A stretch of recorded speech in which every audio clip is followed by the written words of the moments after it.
Hey, can you hand me my hat? Not, not this one. Not this one.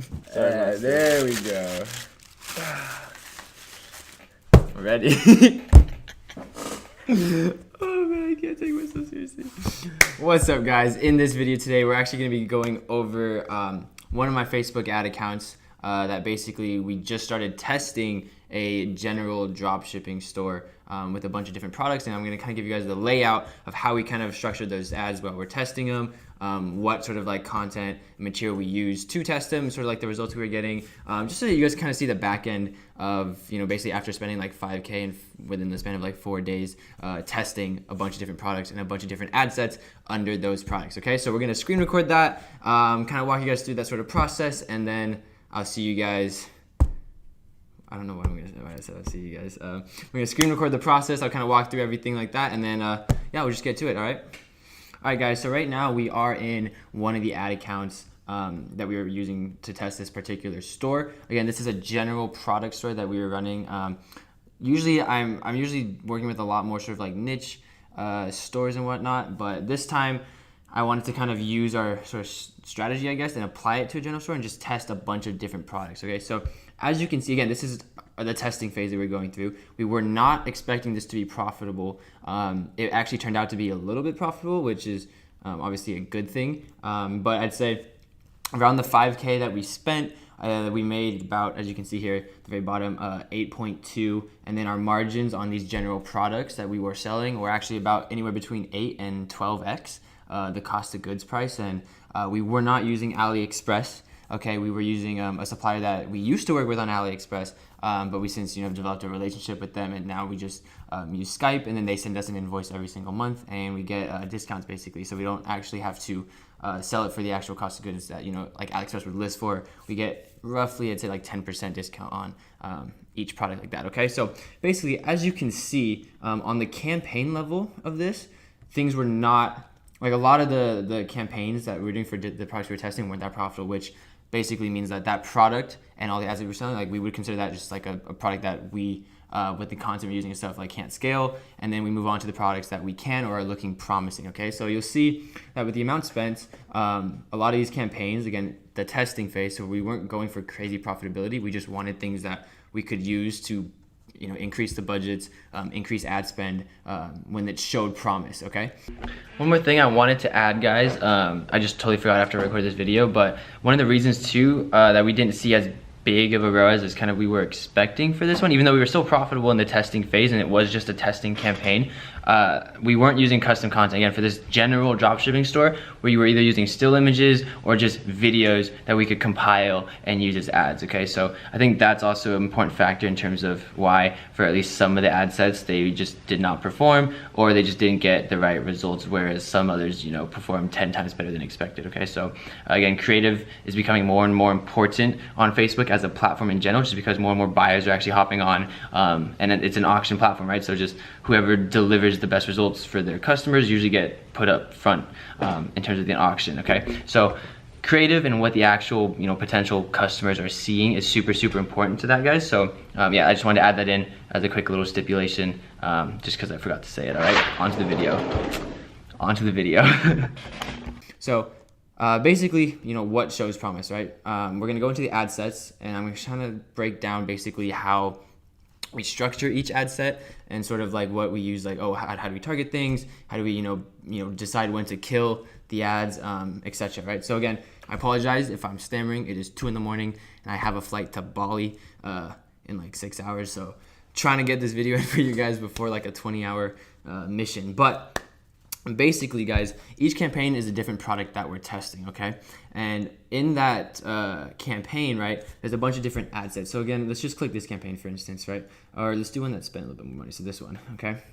In this campaign, you'll see that we had a bunch of different ad sets here, right? So this is like, what, 10 different ad sets for one product that we were testing, okay? And in each ad set, there's usually 2 creatives, okay? We'll use one creative as an image and one as an actual video to kind of test that, or we'll use 2 videos, okay? So we'll go back to the ad set level, and as you can see on the actual ad set level for this particular campaign, we're getting, we only had, 2 ad sets that had a negative ROAS, right? So less than 1, right? So this one had 0, this one had 0.8, so we're losing money on those. But every other one was technically a profitable ad set, right? Now that doesn't necessarily mean a profitable campaign, because you still have to factor in your cost of goods and other things like that. But these were all profitable, so they showed promise, right? And so when they show promise, that's usually when we want to increase the budget. So you can see here, we increased the budgets from $100, but they all start at 10. So all these ad sets are usually starting at $10 a day. We increase as we see as we see data come in and we see like, okay, the ROAS is a little bit higher, so we can test it out and test more product, right? So if I deselect this one campaign here and we go to all the ad sets, you'll see a lot of these ad sets, again, you have to test so much. So every single ad set, guys, is one interest. That's what we do. One interest. Not all of them are super broad, but most are pretty broad, okay? So we're just trying to, again, just test, because the key to Facebook is, again, like testing. That's why, like, it sucks when, like, you get someone, like one of you guys will DM me or something and ask, like, hey, I'm selling this product, what do I do? Or, like, how do I do this? And it just sucks because usually the answer is, like, test it out, test if this method works, test if this one works, right? So, again, we're just testing a bunch of different ad sets to kind of see which ones will click. You notice a lot of these, right? Like the ad sets that do get sales have a pretty high ROAS, okay? But there's a lot that just are not getting purchases, right? Which, again, brings the overall ROAS for that campaign in general lower, right? So that's why overall we're at a 1.38, so basically a 1.4 ROAS, but you'll see a lot of these have quite higher. So this one's almost 10 ROAS. A lot of these, like, 3.68, 7. So stuff like that we just, like, we're working with on scaling and then moving to other ad accounts to replicate those and scale up additionally, just because we have a lot of problems, especially when you're spending kind of a decent chunk of money over a very short time period with Facebook. You just run into a lot of issues. So this one had an issue, so we moved it to a different ad account, but then I decided I should show you guys this one and kind of give you a quick little rundown of what we have going on here and kind of like how we're structuring, right? So again, what we do is one campaign, one product. In that campaign itself, we usually have 10 ad sets. The more you can test, the better, but each ad set starts at a $10 daily budget. We're not using CBO yet, just because, well, at least for this particular store, just because we are basically testing with ad sets, so it's like a guaranteed spend under that one interest rather than a bunch of different interests that Facebook just chooses. He has 10 ad sets, $10 budget per ad set in those ones, 2 creatives usually per ad set. It can be a video and an image, or 2 videos. We have a lot more success with videos just because you can create lookalike audiences a lot faster from like view duration and stuff like that, click-through rate, everything like that. It's just easier and quicker to make a lookalike audience from that data that you're gathering versus just a still image, right? But then after that, guys, it really just comes down to testing. We're testing so many different ad sets here and just trying to see which ones kick. And then the ones that do, we increase their daily spend. The ones that don't, we cut them off, okay? Usually we'll cut them off between, 2 days, 3 days. But for this particular campaign, because we were testing really fast, we did it, within, I think it was within an 8-hour period. We'd let it test 8 hours, and then decide from there, okay? Or a day max. But really, it really just comes to kind of like what you're comfortable spending, what you can afford to spend and lose. Because again, guys, don't expect to be profitable when you're testing these products, right? Again, you're testing products to figure out which ones have promise. And then from there, you're scaling up, okay? This was just a testing phase. We still managed to be a little profitable, but you shouldn't expect that right off the bat, especially if you're new to the space, okay? And shout out to Krispy Kreme. This hat is fucking sick. Now, I don't know what else I should really talk about here for you guys. But yeah, guys, as you can see, it's like with all these ad sets, there's so many different ad sets for the products. The way we label them is just the interest itself. We might do a gender, sort of like W, women, men's, male, M for male, stuff like that. But we just keep things very, very simple in sort of our layout for this kind of stuff and kind of go from there, guys. It's really just comes down to testing. Like the more you can afford to test on Facebook, the quicker you'll get data, the quicker you can evaluate that data and then proceed forward accordingly, right? But yeah, guys, there's not really any sort of like crazy secret sauce to Facebook ads. It really comes down to testing, which is why, when you guys message me like, hey, should I do this, or this for like Facebook ads and stuff, like it's not like I mean, the best answer for me to answer that is just to tell you to test it. And being able to afford to test as many different videos as you can is really how you're going to see that success through paid advertising on like the Facebook and Instagram platform, and really any platform, really, just because you want to test these variables, right?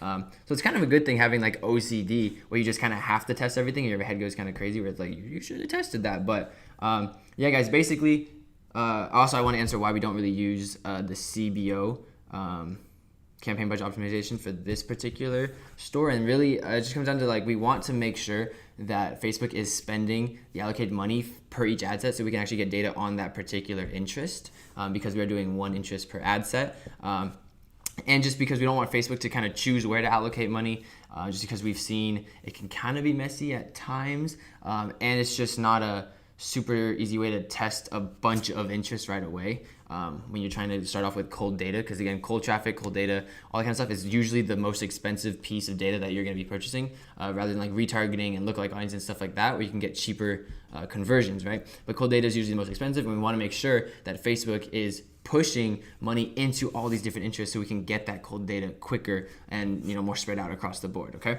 but yeah, guys, basically campaign level, or on the campaign, how we structure the products and the stores is campaign is one product, ad sets $10 a day, one interest.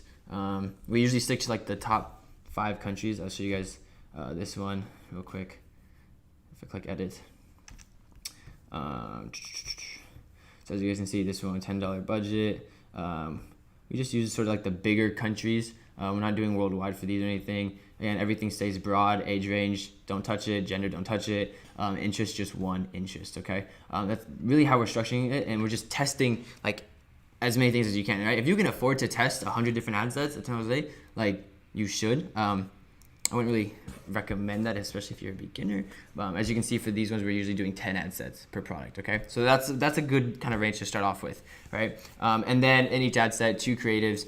You can do more if you want, but try to do video, just because it's easier to make, retargeting, lookalike audiences and whatnot from the sort of attributions and stuff that you can track with video. Okay, guys, so that's kind of the video I wanted to walk through, just because this is sort of like a fresh sort of like data that we've been doing for this store. It's really just like a few days old. But yeah, guys, I hope you guys enjoy the video. Make sure to leave a like, make sure to subscribe for more videos. I'm really excited to start cranking out more YouTube content for you guys, both on the lifestyle end and, kind of on this nitty gritty business side of stuff. Okay, so that should be kind of cool. And then yeah, I got a flight to Bali here in the next few hours, and then you guys should be seeing some content with my boy Kai, who has a store right now running that we've been sort of pushing for a bit now, which should be pretty interesting. All right, guys, so anything important is linked in the description below, including the Ecom Challenges Academy. There's new content being added to that. I haven't really talked about that in a minute, but there is new content coming into that, so I'm pretty excited to do that. If you are interested, if you have questions or anything like that, guys,